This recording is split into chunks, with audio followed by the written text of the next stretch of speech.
Hey guys, Luke.Ink here. Thanks for stopping by. So, I get asked a question all the time about the tools and materials that I use on an everyday basis to create my art. So, I thought I would do this little video, go through those with you guys. I've got them all lined up right here. Let's get started. So, here are the papers that I use. I think paper is a good place to start. So, I've got 3 different brands, 4 different types of paper here. I'll start with the odd one out, which is the Fabriano brand. And I feel like this paper is a little bit higher quality than a comparable paper in the Canson brand. Just, it feels like it's a little bit finer made, and both sides of this sheet of paper are smooth. So it's usable on both sides for the same purposes, and it's got a nice, slightly off-white quality to it.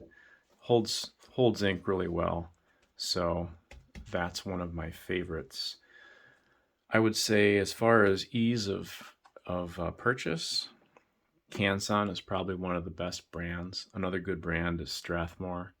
Both of those brands are found in pretty much any art supply store that you might have near you, as well as online, of course.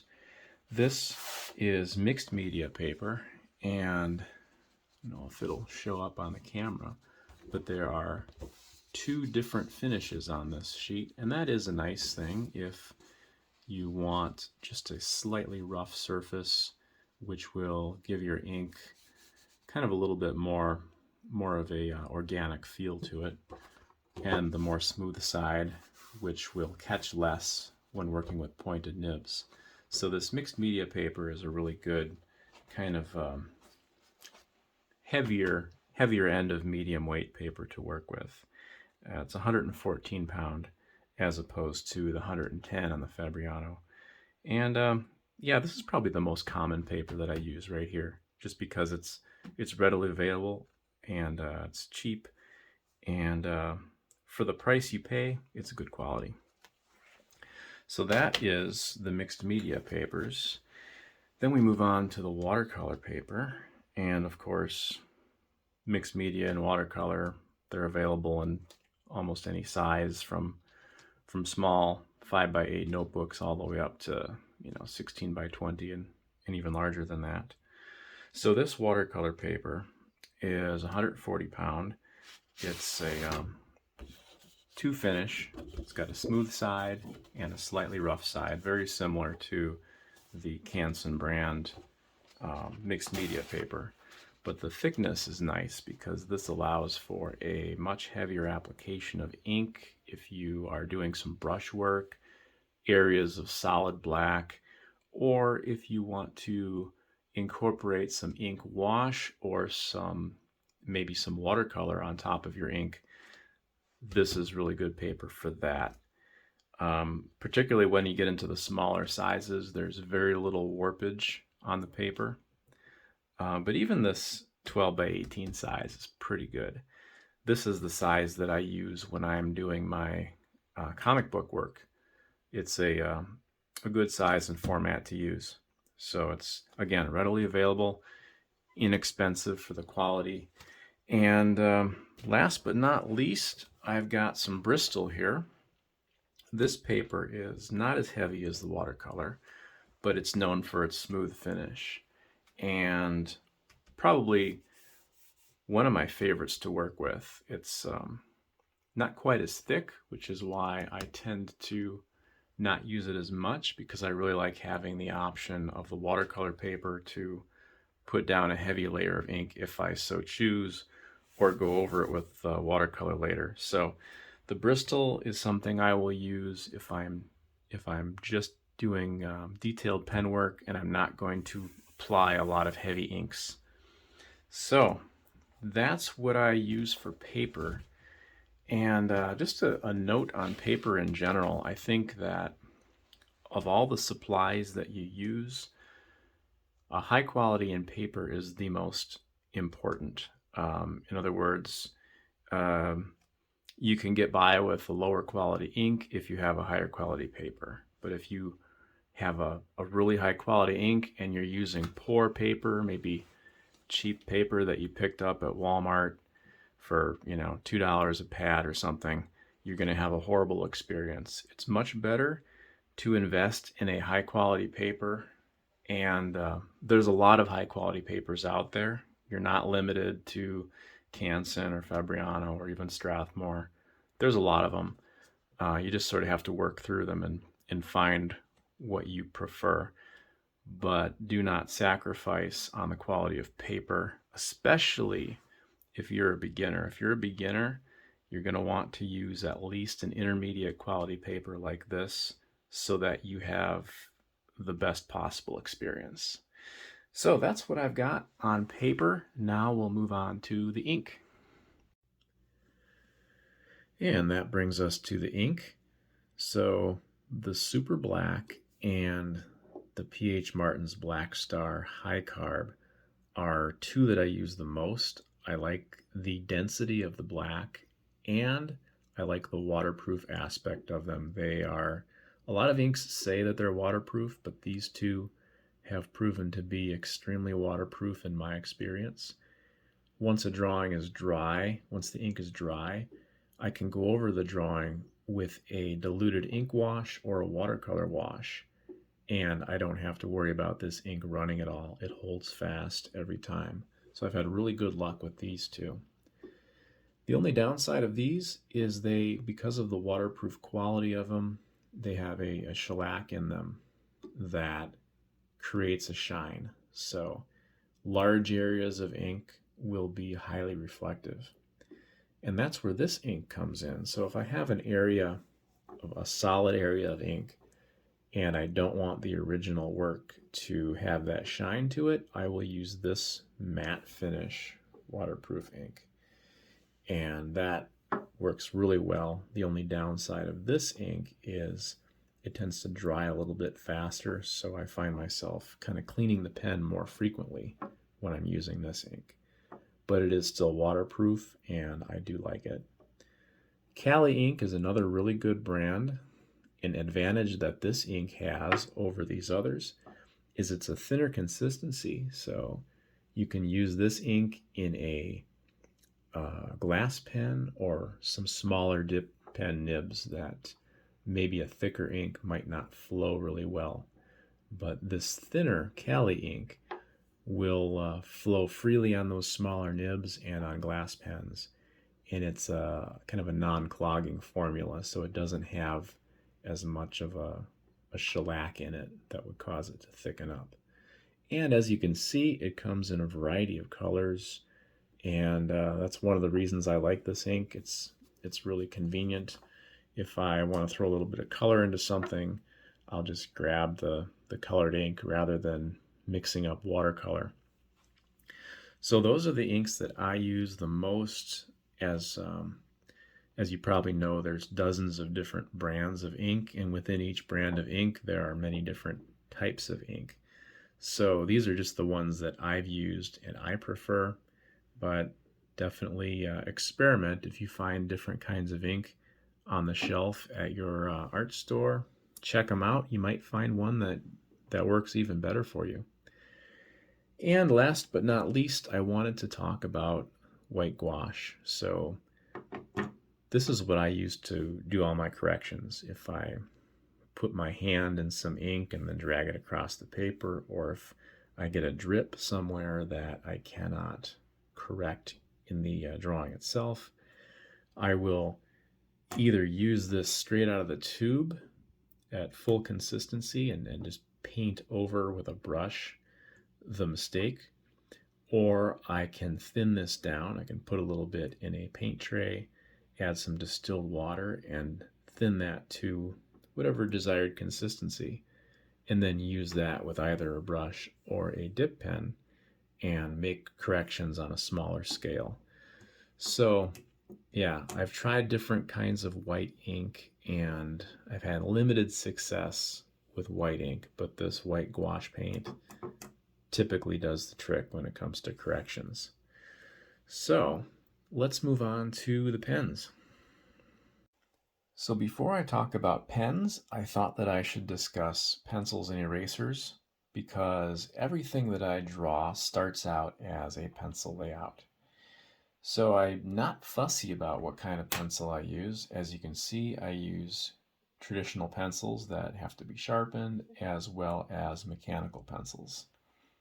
A variety of lead hardnesses and a variety of erasers to correspond with erasing those different hardness levels of the lead. As you know, a softer lead is going to leave a darker mark, and it really depends on how much pressure you typically apply when you draw uh, as to what pencil hardness you might prefer. But I use a variety of them. I'm not picky, and it's typically whatever's on hand is what I will use. I do like the dust-free erasers because they tend to peel up in larger chunks that you can like sort of easily brush off of your paper. If you're using a harder eraser, they create a little bit more dust, and that's where the brush comes in. If I have a lot of dust on my freshly erased ink drawing, I can use the brush here to sweep all of that dust off. So those are just a few simple tools that I like to use for my layouts. And now we can move on to the pens. So finally we get to the main event, and that is the dip pen itself. So the dip pen consists of two parts. There's the handle or holder and the pen nib or just nib. Now the nib fits into the end of the holder just like so. And now your pen is assembled and ready to use. I'll be doing a more in-depth video on the use of a dip pen in the future, but this is how you hold it. You hold it with the concave part of the nib facing down toward the paper, and as you draw with it, you push down on it. The pressure makes the two halves split apart like that, and that is what creates your line. So again, I'll do a more in-depth video on that in the future. That's just a very basic rundown of how it works. Now you can see that these handles vary in style quite a bit. There's a multitude of different handles you can purchase, from the mass-produced, less expensive ones to handmade ones like this that are a little more expensive. And it's just a matter of your personal comfort, what you are comfortable holding. Some of them are quite thin and it helps to wrap them, like I've wrapped this one with tape. Others are a lot thicker than these and are easier on the hand if you're holding it for a long period of time. So the handle is more of just a comfort thing. Now when it comes to the functionality in the actual drawing, that's where the nibs come in. And as you can see, there's a lot of them. This is only a tiny fraction of the number of nibs you can get. There's probably hundreds of different styles. And in reality, you're going to eventually find your favorite 2 or 3 nibs, and that's going to be your go-to. But it's fun to get a bunch of different kinds. They're not that expensive, and you really just have to try them and find what works for you, because these are all different thicknesses of steel, and it requires different amount of force to push down and separate that tip and create a different width of gap. So if you have a really thin metal like this, it doesn't take much force at all to spread that apart. You can create a lot of line variation with minimal force. Now compare that to something like this and this one. You really have to bear down to get that nib to spread apart. So you can make a lot more consistent lines with something like this. So I'll put a link in the description box below to one of my favorite places to get all these different materials, and you can get different pen nibs and try them out. And they're mostly interchangeable, so you can get 1 or 2 holders, and that will fit most of the nibs that you can buy. And I just encourage you to try a variety of them. I'll put on the screen when I'm editing later some of my favorites, but the ones that I recommend for use for a beginner would be definitely, this one is a Hyro 41. There's a lot of versatility as far as the line variation that you can get out of it. It's a good durable nib that I've used the same nib for years.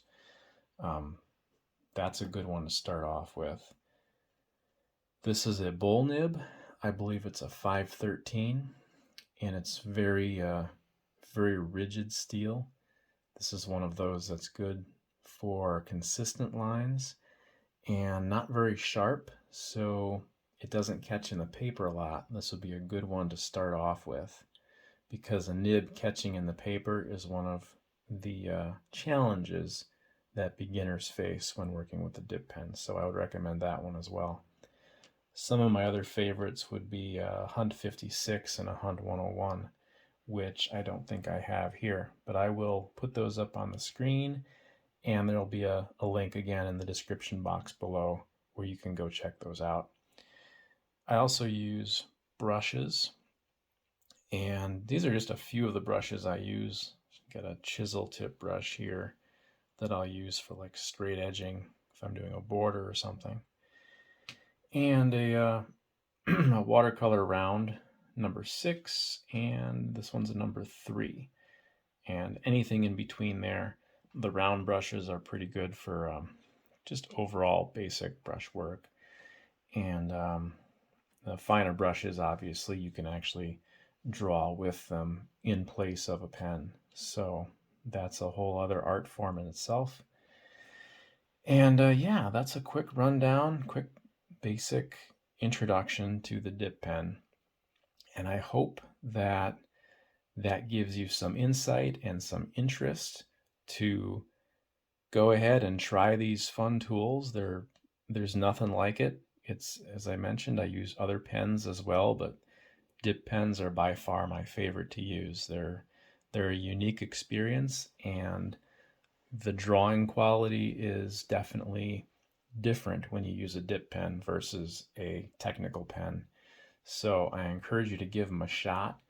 As far as artistic mediums that you can get into, it's probably the least expensive that you could possibly start up. I think if you get a basic medium grade paper,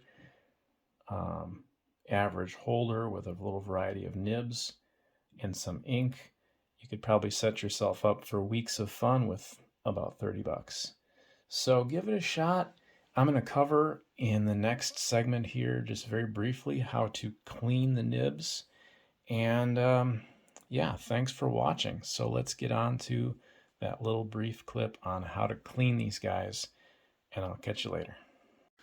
So another nice thing about dip pens is the cleanup on these is really simple. You only need what you see here. In fact, you really don't even need all of this. This is what I use. I use isopropyl alcohol, and I keep some of that in a little jar next to my inkwell as I'm drawing. And periodically you'll get a little buildup on your pen, and I just dip it into the alcohol and wipe it with a paper towel. And I also keep a roll of paper towels nearby as I'm drawing. And really, brand of paper towel doesn't matter much as long as it's one that's fairly sturdy and isn't going to get a lot of filaments caught in the nib as you clean it. So again, trial and error. You'll find some that work better than others, but I don't want to endorse any particular brand. I keep a squeeze bottle of distilled water and a rinse glass. I'll typically have water in here already, and I'll also use that to rinse my nib. I'll rinse off the ink in that water, blot it with this paper towel, and then I'll dip it in the alcohol, and that alcohol will get rid of some of the actual hardened buildup on the nib, and then I'll wipe that again and then continue my drawing. So the rinse bottle can be used to actually spray on the nib and get some of the hardened ink off of there as well. That way when you, with that pre-rinse, that way when you go to dip it in the alcohol, you're not getting the alcohol all full of ink right away. So that's your basic tools that you need for cleanup. It's really not messy at all, and simple cleanup. If you take care of your nibs just like brushes, they'll last for years and years.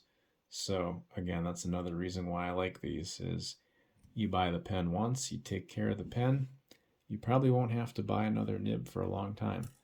So hope you guys enjoyed the video. I've got more in-depth videos on topics like cleaning pens. I go into depth on a lot of different things.